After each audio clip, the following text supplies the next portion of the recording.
ये मोदी की गारंटी है। हम मुफ्त बिजली के लिए कम दाम पर सोलर पैनल देंगे और बिजली बिल जीरो कर देंगे। ये मोदी की गारंटी है।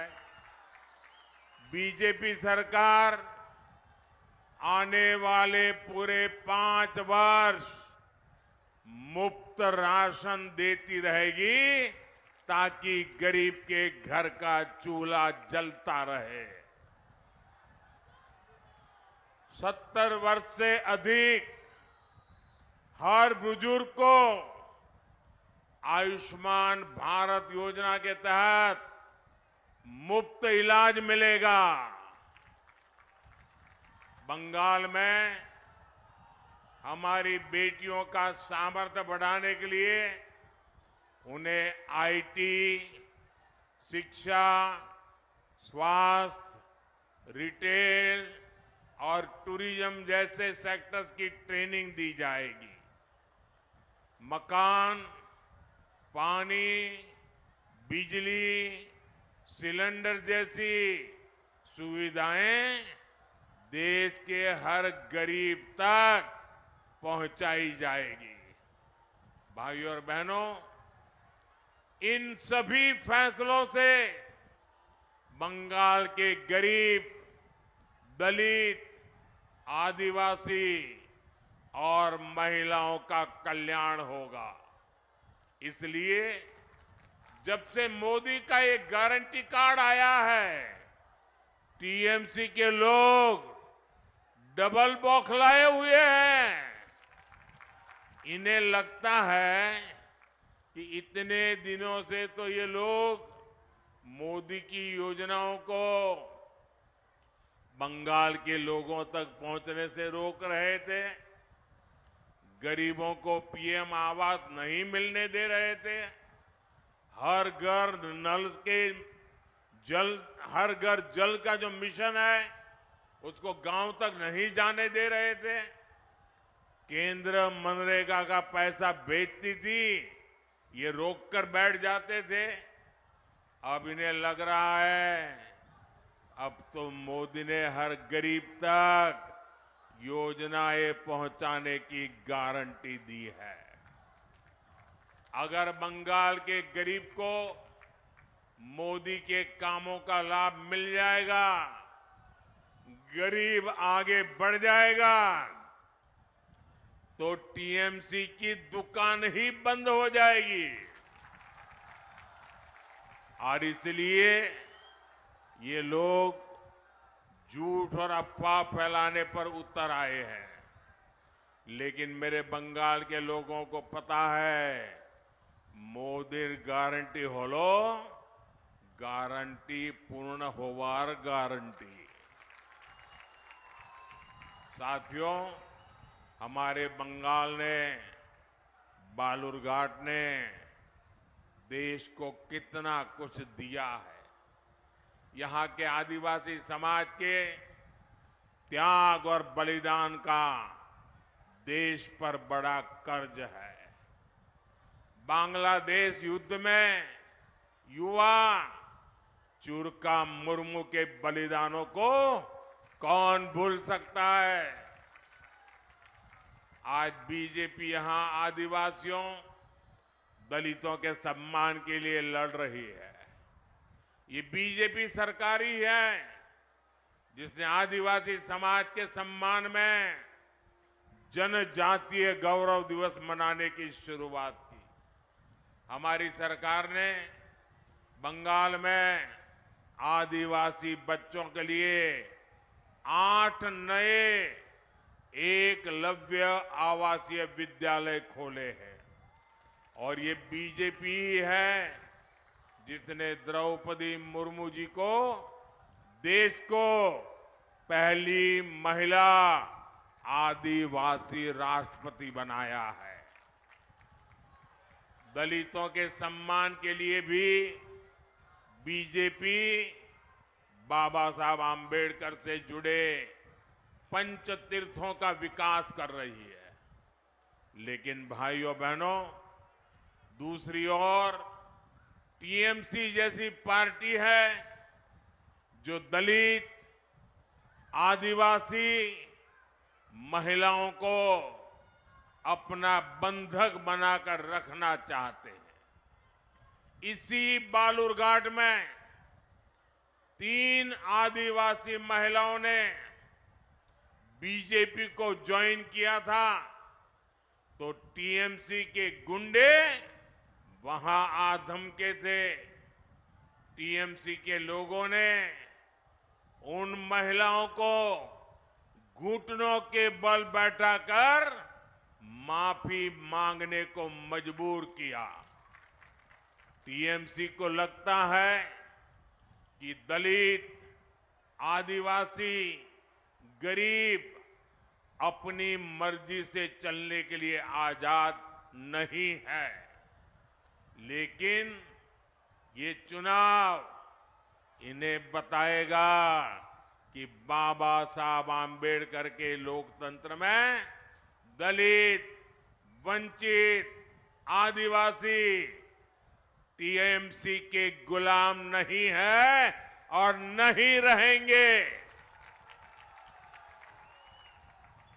आदिवासी महिलाओं को घुटनों पर बैठाने वाली टीएमसी, ये पूरी की पूरी टीएमसी जल्द ही घुटनों पर आ जाएगी।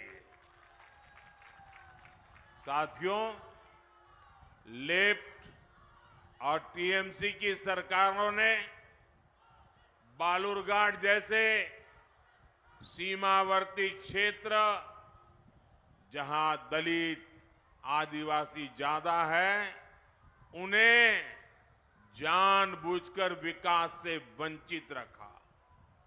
यहां इन्होंने जीवन के लिए जरूरी सुविधाएं नहीं पहुंचने दी, इलाज के लिए अच्छे अस्पताल नहीं खुलने दिए, रोजगार के अवसर नहीं पैदा होने दिए। यहां के युवाओं को बड़ी संख्या में गढ़ छोड़कर जाना पड़ता है। लेकिन बीते 10 वर्षों में टीएमसी के तमाम विरोध के बावजूद बीजेपी ने बालूरघाट और बंगाल के विकास के लिए हर संभव प्रयास किया है। भाजपा बालूरघाट स्टेशन को अमृत भारत स्टेशन के रूप में विकसित कर रही है। अभी जनवरी में भाजपा एनडीए सरकार ने यहां से सियालदाह को जोड़ने के लिए एक नई ट्रेन शुरू की है। बठिंडा से मालदा तक चल रही ट्रेन को भी बालूरघाट से जोड़ दिया गया है। केंद्र सरकार ने बालूरघाट एयरपोर्ट के लिए भी बहुत प्रयास किया है, लेकिन यहां की टीएमसी सरकार की नीयत ही नहीं है कि यहां एयरपोर्ट बने। भाइयों और बहनों,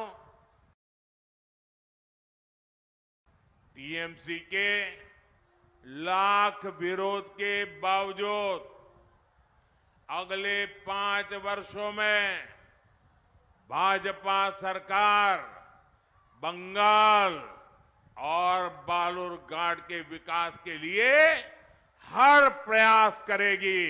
ये मोदी की गारंटी है।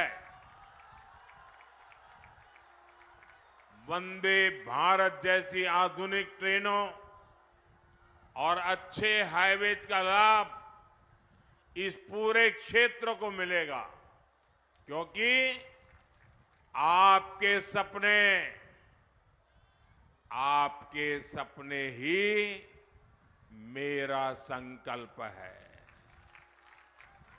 आपनार सपनो आमार संकल्पो। और भाइयों बहनों, मैं आपको वादा करता हूं, आपके सपनों को पूरा करने के लिए मेरा पल पल आपके नाम। मेरा पल पल देश के नाम। और लिख लीजिए 24/7 24/7 फॉर 2047 ये मोदी आपके लिए है। साथियों, दिनाजपुर क्षेत्र के पिछड़ेपन का बड़ा कारण यहां के किसानों और कारीगरों की उपेक्षा भी है। गंगा रामपुर का हैंडलूम तांत, यहां के कलाकारों द्वारा बनाई गई लकड़ी की प्रतिमाओं की तारीफ हर जगह होती है। यहां के किसान तो जूट उगाते हैं, उससे देश की जरूरत पूरी होती है। इतने दशकों बाद ये भाजपा सरकार है जिसने जूट किसानों और कलाकारों की चिंता की है। भाजपा ने 18 पारंपरिक व्यवसायों जैसे कुम्हार, लोहार, टोकरी बनाने वाले, चटाई बनाने वाले ऐसे कारीगरों और हस्तशिल्पियों के लिए पीएम विश्वकर्मा योजना शुरू की है। इस पर 13,000 करोड़ रुपए खर्च किए जा रहे हैं ताकि उनकी प्रतिभा को पहचान मिले, उनका काम बढ़े, उनकी आय बढ़े। हमारी ही सरकार ने बैम्बू को घास की श्रेणी में डाला था ताकि उससे आजीविका चलाने वाले लोगों को बैम्बू काटने में परेशानी न हो। जूट किसानों के लिए हमने पिछले 10 वर्षों में जूट की एमएसपी 2 गुने से ज्यादा बढ़ाई है। हमने चीनी, अनाज ऐसी अनेकों चीजों की पैकेजिंग के लिए जूट का उपयोग बढ़ाया है ताकि जूट की खपत बढ़े और मेरे जूट किसानों को लाभ हो।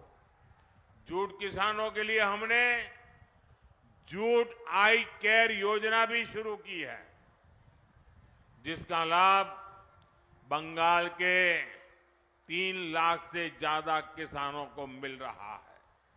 साथियों, बंगाल की टीएमसी सरकार तोलाबाजों, अपराधियों और भ्रष्टाचारियों का अड्डा बन गई है। बीजेपी कार्यकर्ता की यहां आए दिन हत्याएं होती हैं। बालूरघाट में कुछ वर्ष पहले हमारे बूथ सभापति की हत्या की गई। संदेश खाली में महिलाओं पर जो जुल्म हुए, शोषण की जो घटनाएं सामने आई, उनसे पूरा देश दहल गया है। देश ने ये भी देखा कि टीएमसी सरकार किस तरह संदेश खाली के अपराधी को आखिर तक बचाने में लगी रही। साथियों, टीएमसी बंगाल में भ्रष्टाचार का भी खुला खेल खेल रही है। सरकारी ठेके टीएमसी के गुंडों का बिजनेस बन गए हैं। यहां तक कि प्राइमरी शिक्षकों की भर्ती तक में घोटाले हो रहे हैं। सरकार में मंत्रियों के ठिकानों पर रेड होती है तो करोड़ों रुपया कैश बरामद होता है। एजेंसियां जब भ्रष्टाचारियों पर कार्रवाई के लिए जाती हैं तो उन पर हमले करवाए जाते हैं। भाइयों और बहनों, टीएमसी ने एक तरह से बंगाल को अवैध घुसपैठियों और अपराधियों को लीज पर दे दिया है। इसलिए बंगाल सरकार घुसपैठियों को संरक्षण देती है और कानूनी शरणार्थियों को नागरिकता देने वाले सीएए कानून का विरोध करती है। आपको इनकी अफवाहों में नहीं आना है। ये अपने भ्रष्टाचार और अपराधों को छिपाने के लिए झूठ का सहारा ले रहे हैं। टीएमसी को इनके पापों की सजा कमल का बटन दबाकर देनी है। साथियों, आने वाली 26 अप्रैल को बंगाल के भविष्य के लिए बड़ा अवसर है। बालूरघाट से आपके सांसद और बीजेपी प्रत्याशी भाई सुकांत मजमूदार जी ने पिछले 5 वर्षों में यहां के विकास के लिए दिन रात मेहनत की है। आपको इस बार इन्हें रिकॉर्ड वोटों से जीतवाना है। आपको मैं एक जिम्मेदारी और दे रहा हूं। आपको पश्चिम बंगाल के घर घर तक मोदी का प्रणाम पहुंचाना है। मेरे साथ बोलिए, भारत माता की, भारत माता की, भारत माता की। बहुत बहुत धन्यवाद।